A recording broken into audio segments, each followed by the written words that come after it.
은혜를 나누기 전에 함께 축복을 나누겠습니다. 여러분, 하나님은 여러분을 사랑하고 계십니다. 아멘. 하나님은 여러분에게 복 주길 원하시고요. 그리고 하나님은 여러분에게 화나 있지 않으십니다. 하나님은 여러분을 보시면서 너무 기뻐하시고 너무 소중하게 여기십니다. 이를 믿고 더욱더 하나님 앞에서 당대함으로 나가시길 간절히 소망합니다. 여러분, 은혜의 보좌 앞에 우리는 담대함으로 나갈 수 있게 되었습니다. 그러므로 담대함으로 무슨 말을 하든 상관없어요. 하나님 다 들으시고요.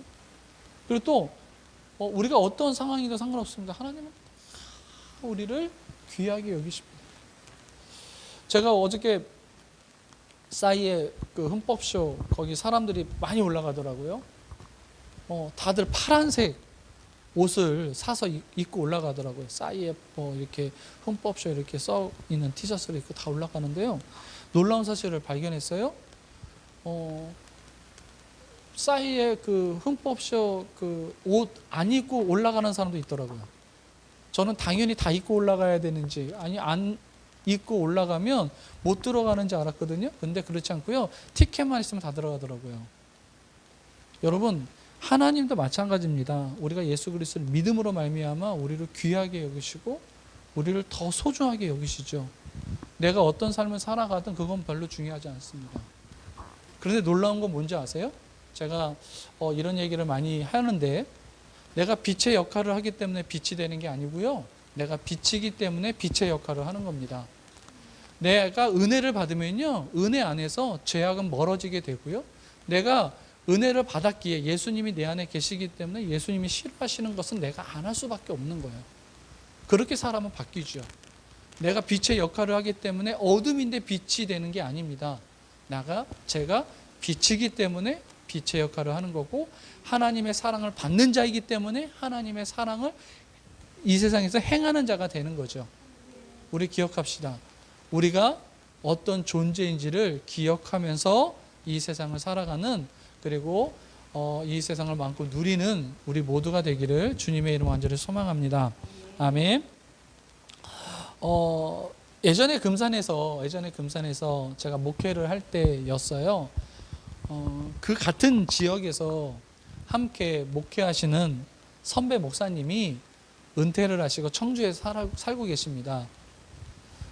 한두 달 전쯤 저와 저의 아이들이 그 목사님이 저희 아이들과 저 보고 싶다고 연락을 하셔가지고 오라고 한 적이 있으세요. 그래서 저는 바빠서 못 갔고요.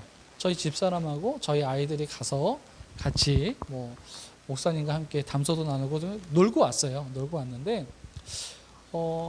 근데 제가 집에 딱 들어갔더니 그 목사님이, 은퇴하신 목사님이 자기가 직접 그린 그림이라고 그림 한 점을 선물로 주신 거예요. 그 그림이 어떤 그림이냐면요, 돌을 그렸어요. 다양한 돌을 그렸어요. 다양한 돌을 그려서 이렇게 벽이 되는 이런 그림이거든요. 저는 그림을 잘 모릅니다.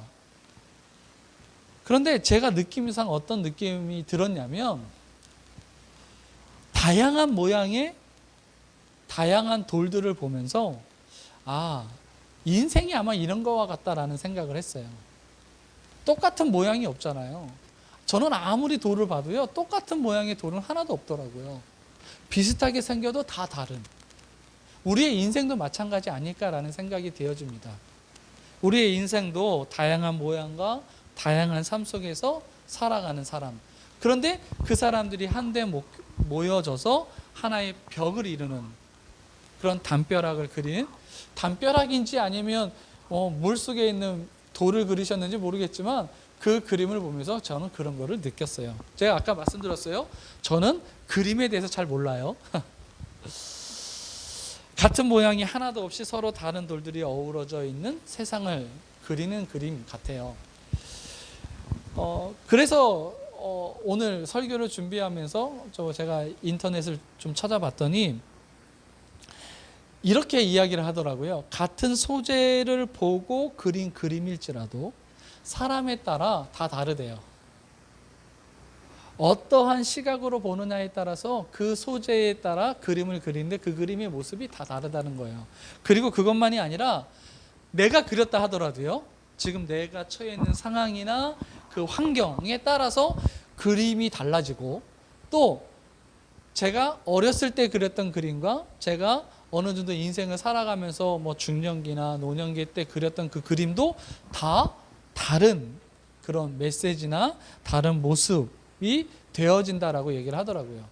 이 얘기는 어떤 것을 이야기하면 그 그림에는 그 사람의 생각이 담겨져 있고 느낌이 담겨져 있다, 사상이 담겨져 있다라는 거죠. 근데 이게 그림만 그런가요? 모든 창작물이 다 그렇죠. 창작물들은 다 그 사람의 의도가 숨겨져 있고, 창작물엔 다 그것을 창작하는 사람의 생각과 뜻과 의도가 다 담겨져 있다. 그런 것 같아요. 그렇죠? 제가 그러면서 이제 이 화가들이 이 캔버스, 그러니까 그림을 그리는 그 종이에다가 바로 그림을 그리지 않는답니다. 바로 손을 대면서 그림을 그리는 게 아니라 그 캔버스를 이렇게 보고만 있대요. 그러면서 구상을 한다는 거예요. 여기다가 내가 어떤 그림을 그릴까?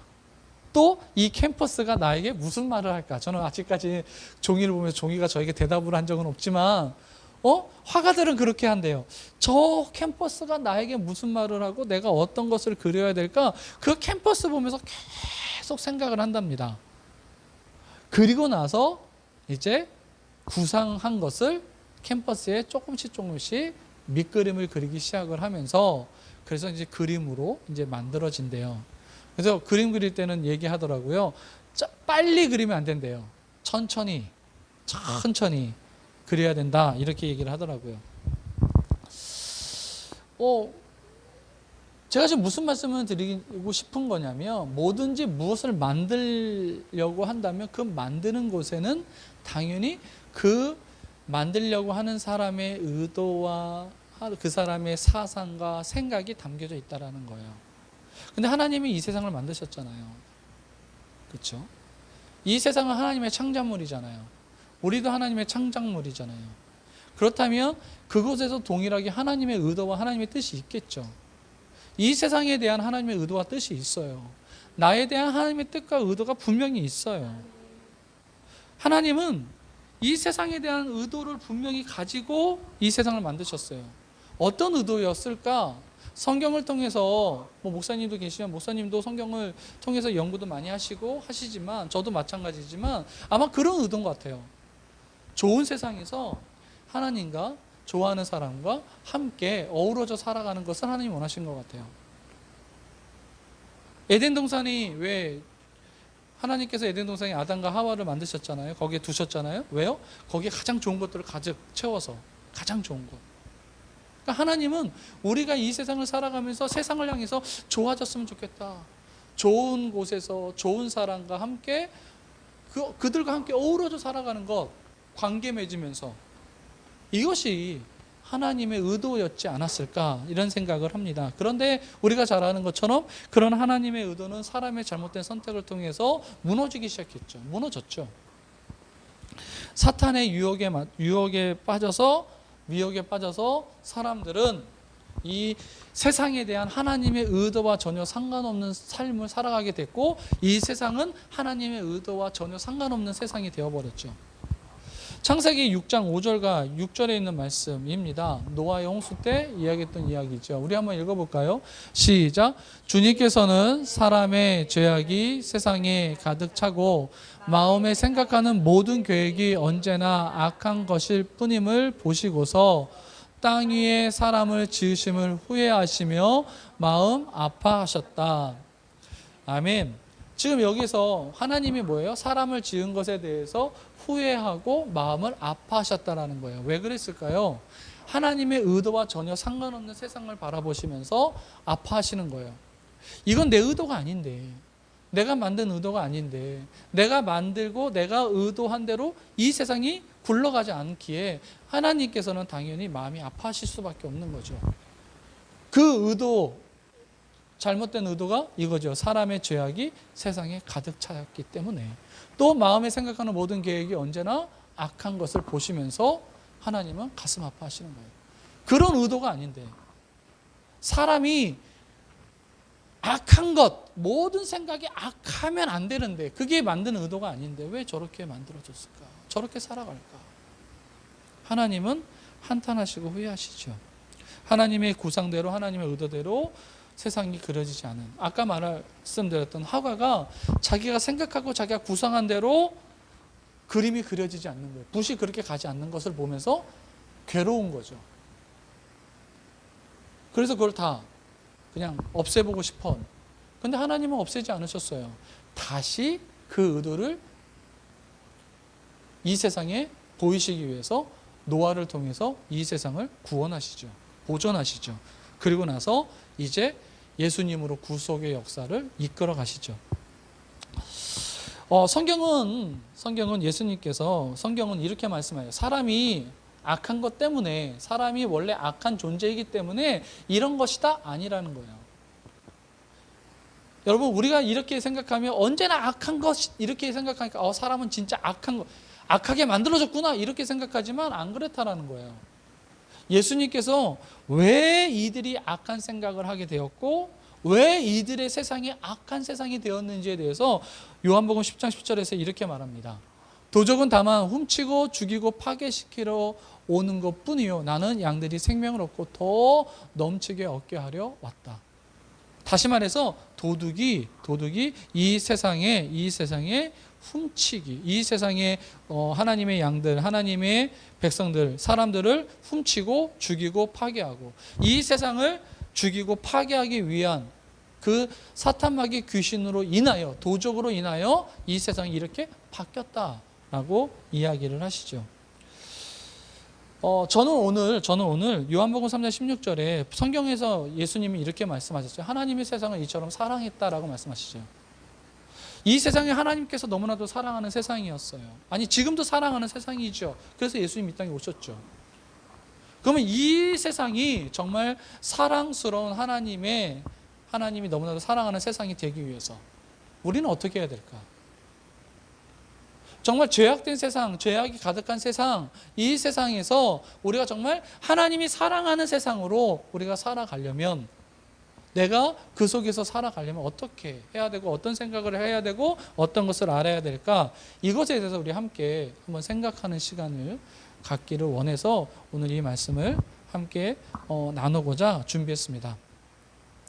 먼저 우리가 비유에 대한 이야기를 좀 해야 될 것 같습니다. 비유. 예수님께서 그들 앞에서 또 비유를 들어 이르시되 천국은 좋은 씨를 제 밭에 뿌린 사람과 같으니. 비유를 들어라고 말씀하셨죠. 비유가 뭔지 아세요? 성경에서 말하는 이 비유라는 것의 비유는 예수님께서 영적인 비밀이나 어떤 지혜나 어떤 진리를 가르치기 위해서 쉽게 설명하는 것이 비유예요. 만들어낸, 그들에게 이해시키기 위해서 만들어낸 이야기, 스토리가 바로 비유라는 거예요. 분명한 목적이 있겠죠. 그 진리를 분명하게 설명하기 위해서 분명한 목적 하에서 만들어낸 그 이야기가 비유라는 거예요. 자, 이 비유에서 지금 예수님께서 이렇게 말하는 거예요. 야, 내가 이야기 하나 해줄게. 천국은 좋은 씨를 밭에 뿌린 사람과 같아 라고 얘기하죠. 마태복음 13장에서 계속 반복되는 단어는 천국이라는 단어입니다. 천국. 여러분, 천국이 뭐죠? 여러분, 하나님이 다스리는 거예요. 하나님이 다스리는 나라가 천국입니다. 그런데 이 천국, 마태복음 13장에 있는 모든 천국의 공통점이 있습니다. 그건 뭐냐면 좋은 헬라어로요, 카로스라는 단어입니다. 카로스. 좋다, 선하다, 아름답다, 고상하다. 그러니까 천국은 아름다운 거예요. 천국은 좋은 거예요. 천국은 고상한 거예요. 천국은 선한 거예요. 하나님이 다스리는 나라, 하나님이 다스리는 통치하시는 나라, 하나님의 세상은 좋은 거예요. 나쁜 게 아니에요. 즉 하나님의 나라, 하나님이 왕이 되시고 하나님이 통치하시고 하나님이 다스리는 그 나라, 하나님께서 의도하신 이 세상이 나아가야 될 하나님의 나라는요, 좋은 곳이에요. 부족한 것이 있는 것이 아니라 좀 풍족한 것이에요. 아픔이 있는 것이 아니라 아픔이 없는 것이에요. 배고픔이 있는 것이 아니라 배고픔이 없는 것이에요. 아담과 하와가 에덴 동산에서 선악과를 따먹기 전의 모습을 생각해 보세요. 그들은 배고프지 않았어요. 왜요? 어디를 봐도 다 그들이 먹을 것이 가득가득 넘쳐났죠. 그들은 영적으로 갈망하지 않았어요. 왜요? 언제든지 하나님을 만나는, 하나님과 동행하는 삶을 살았죠. 여러분, 거기서는 질병과 죽음과 아픔과 고통이 없었어요. 시험도 없었고요. 왜요? 그것이 바로 하나님의 나라, 하나님의 의도, 하나님의 뜻이에요. 하나님이 세상을 만드는. 자, 비유에 대해서 말씀을 좀 드릴게요. 천국은 좋은 씨를 자기 밭에 뿌린 사람과 같다라고 해요. 밭에다가 좋은 씨를 주인이 뿌렸어요. 좋다라는 거죠. 그런데 사람들이 잠자는 동안에 원수가 와가지고요, 거기다가 뭘 뿌리냐면 가라지를 뿌렸어요. 시간이 지나서 이 가라지도 싹이 났겠죠. 그리고 나서 추수할 때쯤 되니까 종들이 와서 주인에게 얘기하는 거예요. 주인님, 세상에 가라지가 저렇게 왜 이렇게 많은지 모르겠어요. 제가 저 가라지 다 뽑아버릴까요? 라고 얘기하죠. 그러자 주인이 그들에게 얘기합니다. 뽑아버리지 마라. 추수할 때까지 기다려라. 그리고 나서 추수할 때 이렇게 이야기하죠. 왜 그들에게 그 가라지를 뽑지 말라고 하는지 이유에 대해서 이야기하고, 추수할 때, 거둘 때 그때 주의를 걷고, 알곡과 쭉정이, 알곡과 가라지를 구분하라고 얘기를 합니다. 마태복음 14장 29절에 그 이유를 이렇게 말합니다. 우리 한번 읽어볼까요? 시작. 주인이 이르되 가만두어라. 가라지를 뽑다가 곡식까지 뽑을까 염려하노라. 그리고 추수할 때 일꾼들에게 이야기합니다. 먼저 가라지를 걷어라. 그리고 불에 태워. 그리고 곡식은 따로 모아라. 그리고 곡간에 넣으라고 명령합니다. 이 비유를 제자들이 들었는데 아는 것처럼 제자들이 무슨 말인지 모르는 거예요. 도대체. 그러니까 제가 볼 때는 예수님이 약간 비유를 잘 말씀을 못 하시는 것 같아요. 알아듣게 하셔야 되는데 이걸 못 알아들으니까 이 종들이 제자들이요. 척하면 척하지 알아듣고 좀 이래야지 좀 말하는 사람도 재미가 있고 듣는 사람도 좋을 텐데 못 알아듣는 거예요. 그러니까 나중에 예수님께서 직접 이야기를 해주시는 거예요. 야, 세상이 뭐다, 밭이 뭐고, 가라지는 뭐고, 이런 얘기를 해주시는데 이렇게 풀어서 설명해 주십니다. 마태복음 13장 37절과 40절. 밭은 세상이다. 좋은 씨는 그 나라의 자녀들이요, 가라지는 악한 자의 자녀들이다. 우리 39절 읽어볼까요? 시작. 가라지를 뿌린 원수는 악마요, 추수할 때는 세상의 끝날이요, 추수꾼은 천사들이다. 가라지를 모아다가 불에 태워버린 것 같이 세상 끝날에도 그렇게 할 것이다. 지금 예수님께서 얘기하시는 거예요. 야, 밭은 뭐다? 세상이다. 좋은 씨는 그 나라의 자녀. 다시 말해서 하나님의 나라의 자녀들이고, 가라지는 악한 자의 자녀들이다. 분명히 예수님께서 이렇게 비유를 설명하셨는데 여러분 놀라지 마세요. 신천지는요, 이 밭을 교회라고 얘기를 해요. 아주 이상하게 해석을 하죠. 예수님의 해석도 잘못됐다고 얘기하면서 하는 행위를 하는 게 신천지예요. 여러분, 밭은 세상이라고 분명히 얘기했어요. 그리고 좋은 씨는 그들의 자녀고 가라지는 악한 자의 자녀들이다. 제가 이 이야기를 들으면서 제일 먼저 제가 은혜를 받은 것은 바로 이것입니다. 저와 여러분들은 뭘까요? 가라지일까요? 좋은 씨일까요? 당연히 좋은 씨죠. 예수를 믿는 자이기 때문에 좋은 씨예요. 그렇죠? 아멘이시죠? 네, 감사합니다. 전 아니에요. 이렇게 하면 큰일 나고 걱정됐는데 다들 좋은 씨예요. 좋은 씨. 이 좋은 씨가 이 세상에 존재하는 이유가 뭘까요? 바로 그의 아버지, 다시 말해서 예수님 때문에 우리가 이 세상에 존재하는 거예요. 하나님 때문에 우리가 이 세상에 존재하는 거예요. 이거 되게 중요합니다. 엄마 아버지 때문에 내가 이 세상에 존재하는 게 아니고요. 죄송해요. 성경을 보면 하나님이 이 세상에 우리를 두셨어요. 이 세상에 우리를 두신 거예요. 이 세상에 우리를 뿌리신 거예요. 이 세상에 존재하게끔 만드신 거예요. 저와 여러분은 이 세상에 그냥 던져진 자들이 아니에요. 엄마 아버지가 실수로 난 자식이 아니라는 거예요. 분명한 하나님의 의도와 하나님의 뜻과 하나님의 목적에 의해서 우리가 이 세상에 두어진 존재라는 거죠. 하나님이 이 세상에 심어놓은 놀라운 자녀들이 바로 우리들이라는 거예요.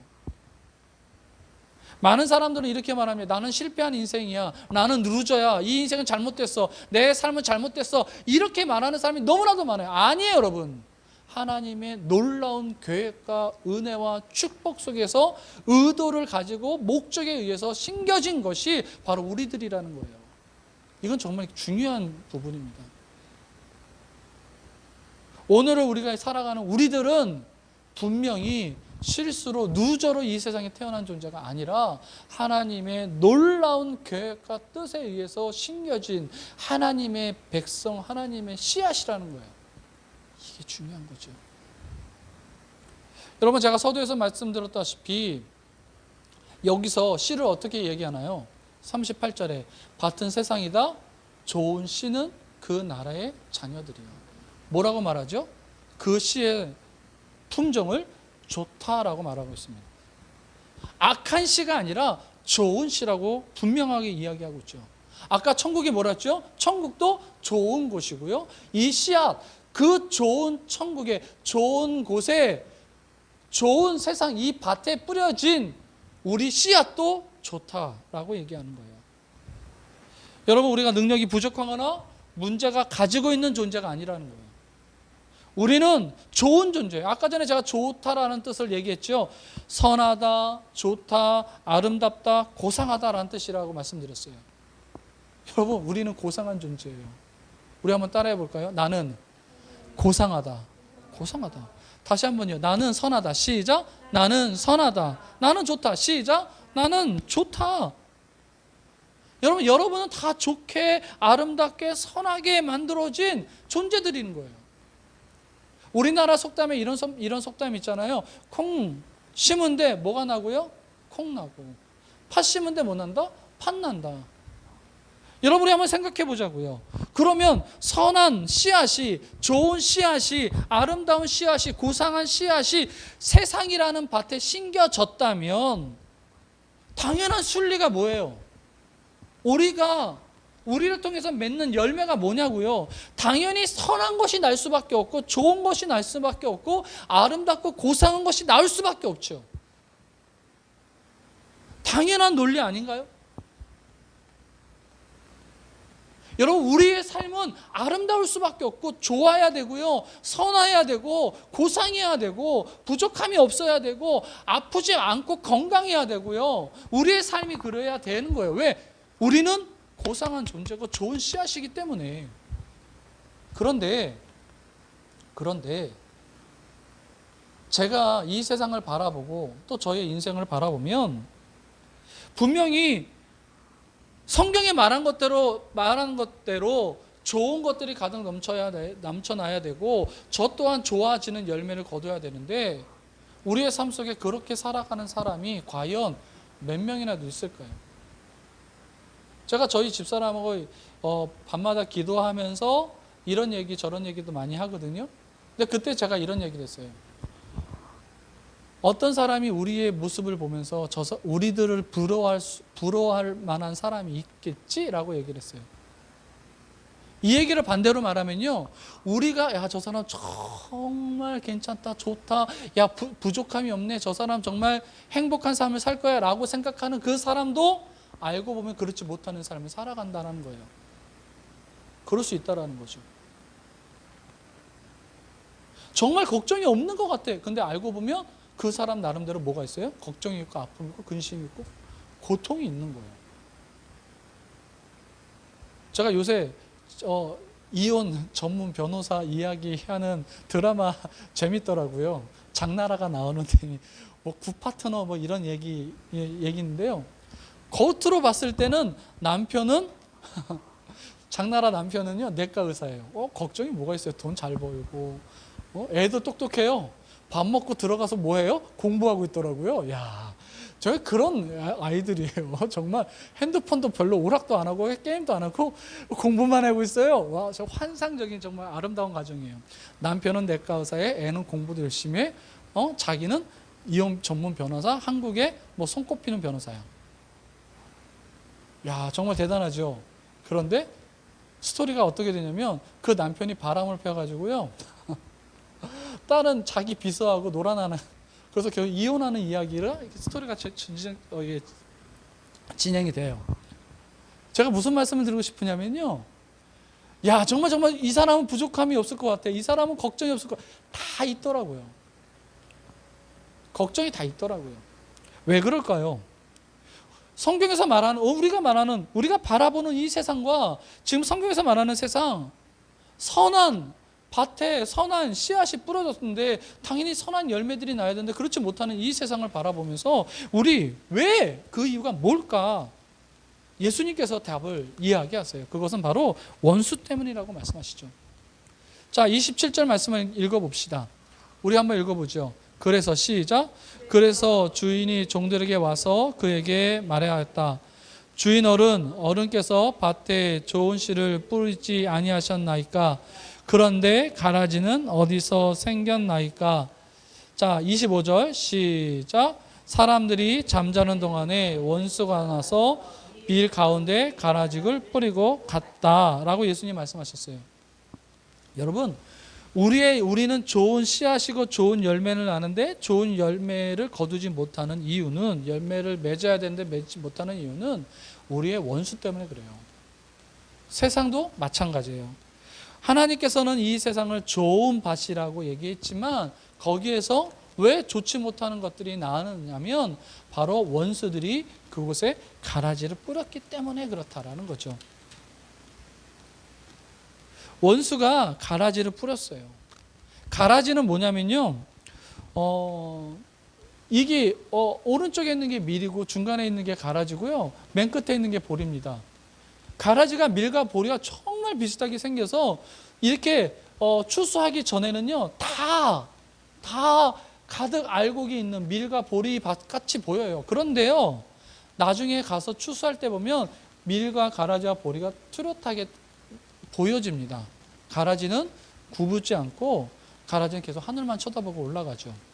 근데 이 가라지가요 가짜 밀이라고 하기도 하는 이 잡초인데요, 싹이 나서 모습은 밀과 보리 정말 흡사한데 식별도 어렵고요. 그런데 그것을 잘못 먹으면 어떻게 되냐면 급설사를 하고 구토도 하고요. 그리고 심할 경우에는 사람을 죽이기도 한다는 거예요. 예수님은 이 가라지를 38절에 분명히 말하죠. 가라지는 악한 자의 자녀들이다.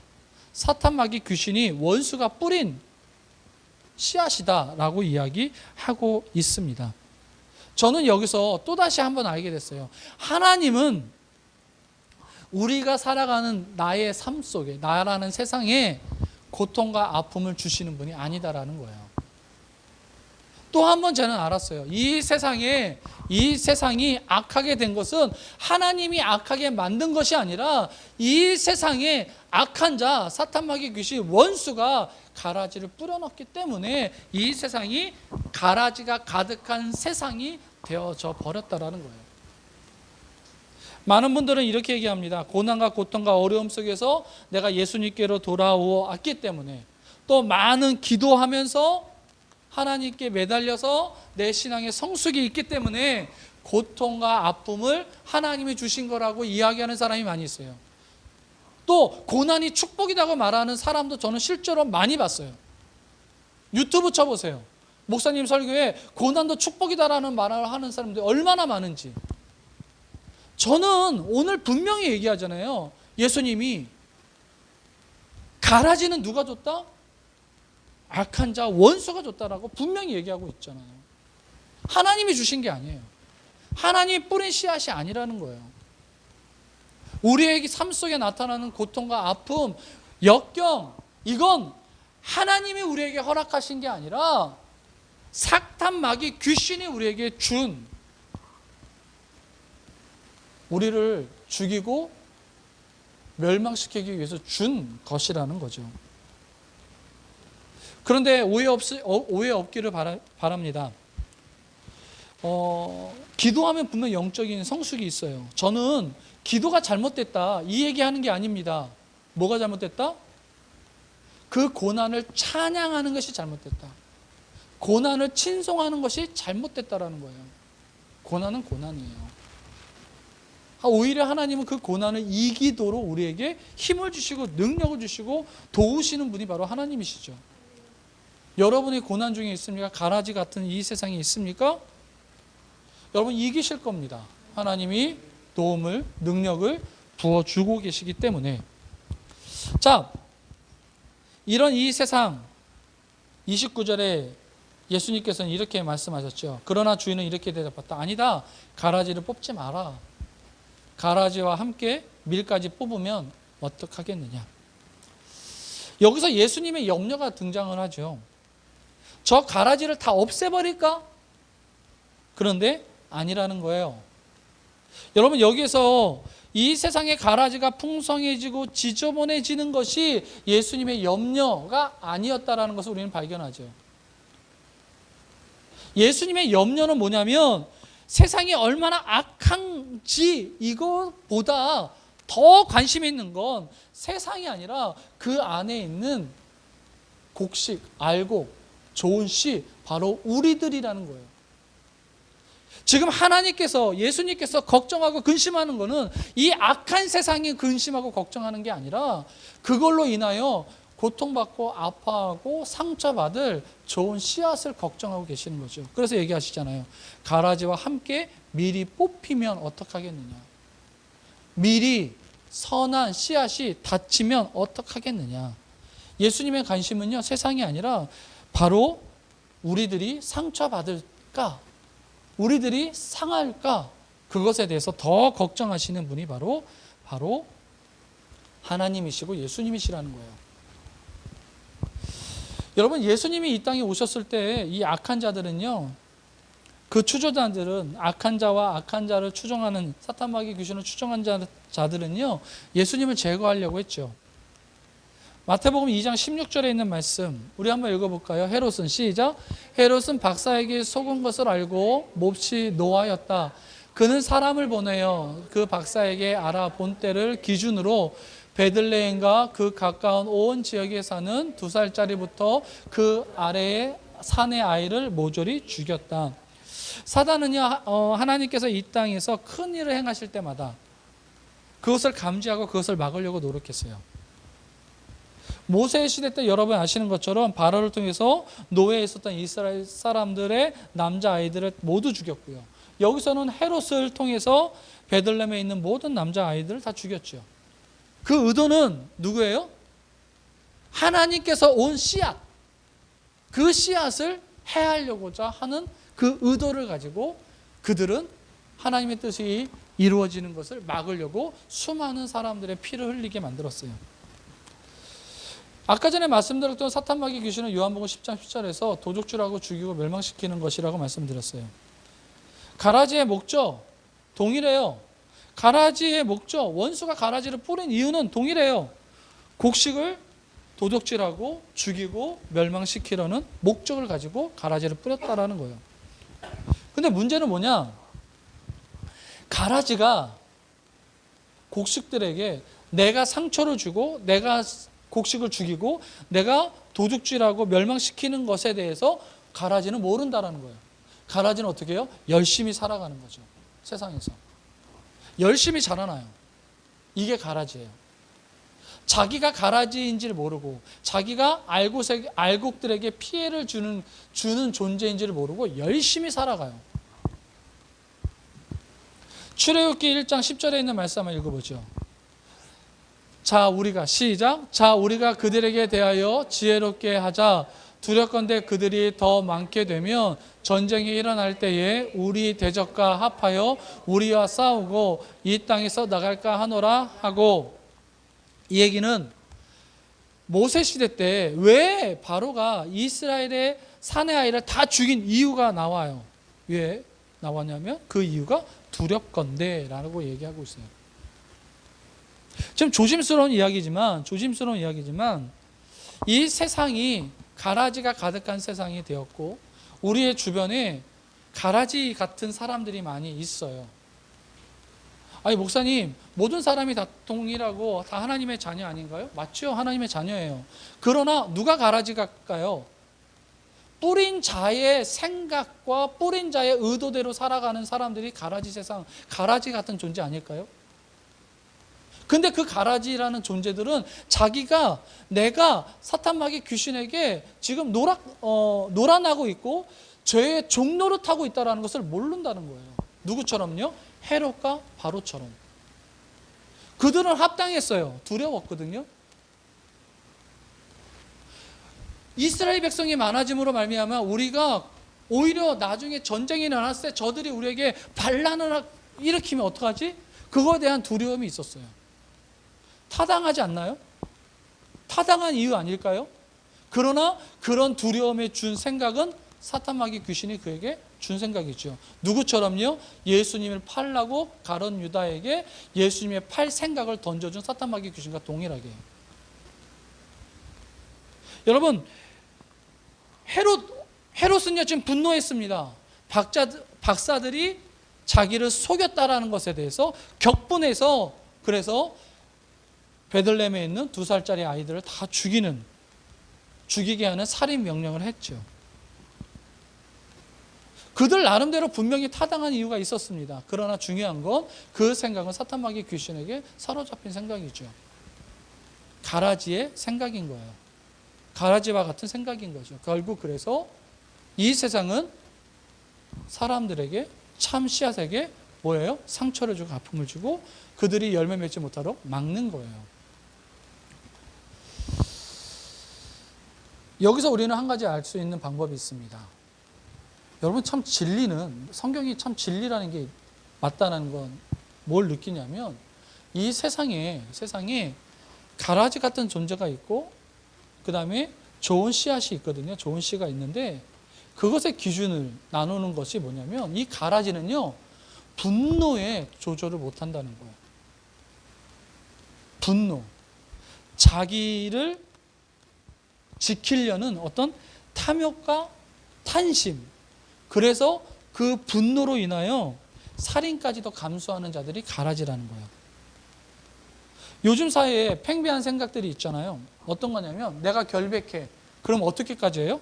내가 결백하면 다른 사람들에게 내 이 결백을 보여주고 싶은데 내가 보여줄 수 없어. 그러니까 극단적인 선택, 자살이라는 것을 하죠. 그거 어떻게 할까요? 분노하기 때문에 하는 거예요. 나는 의로워. 내 결백을 주장하고 싶어. 그 생각 누가 줬어요? 사탄마귀 귀신이 준 거죠. 여러분, 이것이 가라지들이 갖고 있는 생각이에요. 원수의 생각과 같아요. 이런 사람들이 이 세상에 많아요. 그래서 이 가라지는 좋은 씨앗도 많지만 이 세상에는 좋은 씨앗도 많지만 가라지도 많아요. 그래서 제자들이 걱정을 하죠. 이렇게 가라지가 많은데 어떡할까요? 그러면 우리가 이 세상을 살고 있잖아요. 가라지가 많은 이 세상에서 우리 지금 살아가고 있는데 어떻게 살아가야 되고 무슨 생각을 하면서 살아가야 될까요? 결론적으로 말씀드릴게요. 자, 빌립보서 3장 20절에 있는 말씀 함께 읽어보죠. 그러나 한번 읽어볼까요? 시작. 그러나 우리의 시민권은 하늘에 있습니다. 그것으로부터 우리는 구주로 오실 주 예수 그리스도를 기다리고 있습니다. 여기서 분명히 말하고 있죠. 우리의 본질은, 우리의 고향은 우리가 어디에 소속이고 시민권이 어디냐? 하늘에 있다라는 거예요. 그러니까 우리가 기억해야 될 것은 나는 하늘로부터 왔다라는 것을 우리는 기억해야 돼요. 내가 좋은 씨라는 것을 기억해야 되는 거예요. 예수님은 유대인들에게 뭐라고 말씀했냐면 나는 위로부터 왔다라고 이야기하셨어요.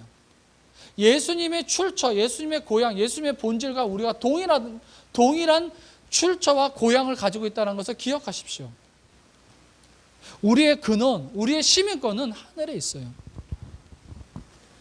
예수님도 말씀하셨죠. 너희는 이 세상에서 나지 않았다라고 말씀하셨어요.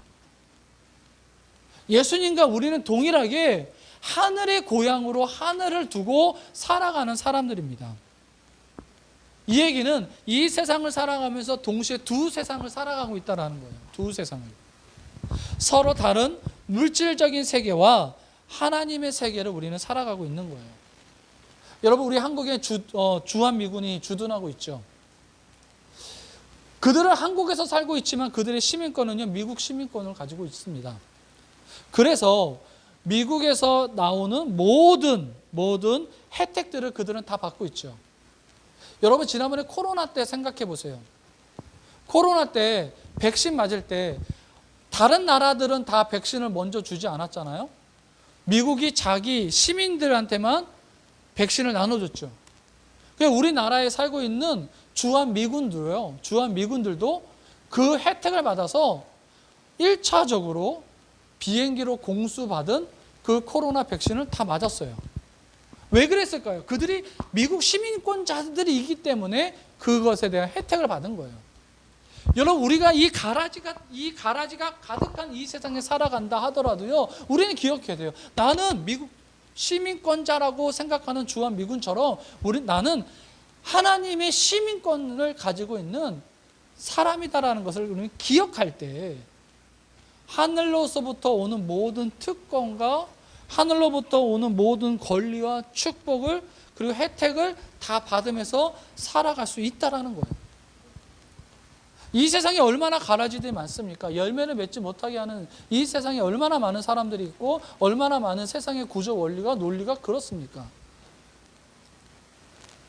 제가 많이 기업하시는 분들을 만나잖아요. 그 기업하시는 분들한테 기업 예배로 액자 같은 걸 갖다 드려요. 액자의 말씀이 정말 좋은 말씀들이 많죠. 그 액자 갖다 드리면 그분들이 거부해요. 안 달겠다고. 왜냐하면 그거 달면 사람들이 와가지고 교회 다니는 사람이라고 무리한 부탁들을 너무 많이 한다는 거예요. 차라리 교회 다니는 것이 사람들이 모르게 장사하는 게 오히려 더 많이 유익이 된다는 거예요. 이런 세상에서 우리가 좋은 씨앗으로 살아가기 위한 생각, 나는 하늘의 시민권자다. 그래서 하늘에서 나오는 모든 보상과 특권과 혜택과 축복을 나는 받으면서 살아가는 존재다라는 것에 대해서 나는 인식하면서 살아가야 될 줄 믿습니다. 이것이 가라지 세상에서 살아갈 좋은 씨앗들의 생각이고 자세라고 생각이 되어집니다. 우리 모두 그런 삶을 살아가는, 이 가라지가 가득한 이 세상에서 참된 좋은 씨앗으로 좋은 열매를 맺는 하나님의 기쁨이 되는 자들이 되기 위하여, 상처받지 않기 위하여 가져야 될 생각, 나는 하나님의 나라의 시민권자다라는 것을 기억하면서 살아가는 우리 모두가 되기를, 자부심으로 살아가는 우리 모두가 되기를 주님의 이름으로 간절히 축원합니다. 아멘. 말씀을 마칠게요. 사랑하는 성도 여러분, 저는 여러분과 여러분의 가정과 여러분의 학교와 여러분의 삶을 주님과 함께 응원합니다. 예수님께서 좋은 씨앗을 뿌리신 이유는 그것을 통해서 좋은 열매를 거두기 위한 것이겠죠. 그런데 악한 것들이, 나쁜 것들이 우리 삶 속에 많이 존재하고 있다는 것은 우리가 악해서가 아니라 사탄 마귀 귀신이 우리에게 가라지와 같은 생각을 던져주기 때문에, 그것을 붙잡기 때문에 그런 삶을 살아갈 수밖에 없는 거예요. 그 속에서 우리가 살아갈 때 어떻게 해야 될까요? 나는 하나님의 시민권자라는 것을 기억해야 될 줄 믿습니다. 예수님께서 이 비유를 말씀하실 때 결론적으로 43절에 이렇게 말씀하십니다. 우리 한번 읽어보죠. 읽어볼까요? 시작. 그때의 의인들은 그들의 아버지의 나라에서 해와 같이 빛날 것이다. 귀 있는 사람들은 들어라. 좋은 씨앗은 어떻게 돼요? 해같이 빛날 것이다. 이건 하나님의 의도입니다. 하나님의 의도, 하나님의 뜻은 좋은 씨앗이 빛나기를, 해같이 빛나기를 원하십니다.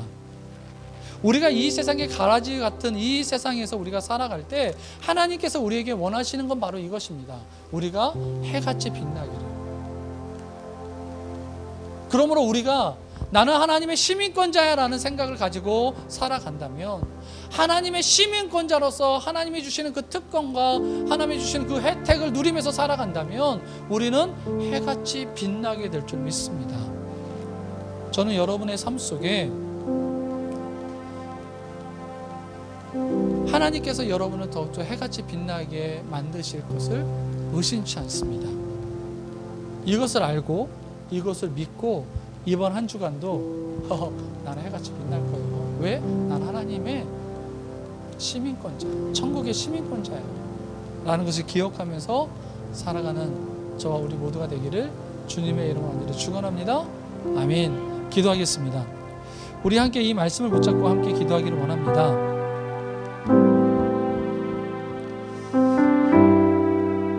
하나님은 하나님의 나라, 아버지의 나라에서 해같이 빛나기를, 우리들이 빛나기를 원하십니다. 그런데 여러분, 지금 여러분이 빛나지 않고 계신가요? 우린 다시 한번 기억해야 됩니다. 나는 하나님의 나라의 시민권자야. 나는 하나님의 혜택을 받을 시민권자야. 은혜의 보좌 앞에 담대히 나갈 하나님의 아들과 딸이에요. 사탄마귀 귀신은 계속 이것을 침노합니다. 그렇게 살아가지 못하도록 만듭니다. 너가 이러이러한 죄가 있어, 너 이러이러 부족한 게 이거잖아. 아니요, 여러분. 우리 시간 기도합시다. 나는 시민권자로서 자신감을 가지고 자부심을 가지고 살아가는 하나님의 아들과 딸이다.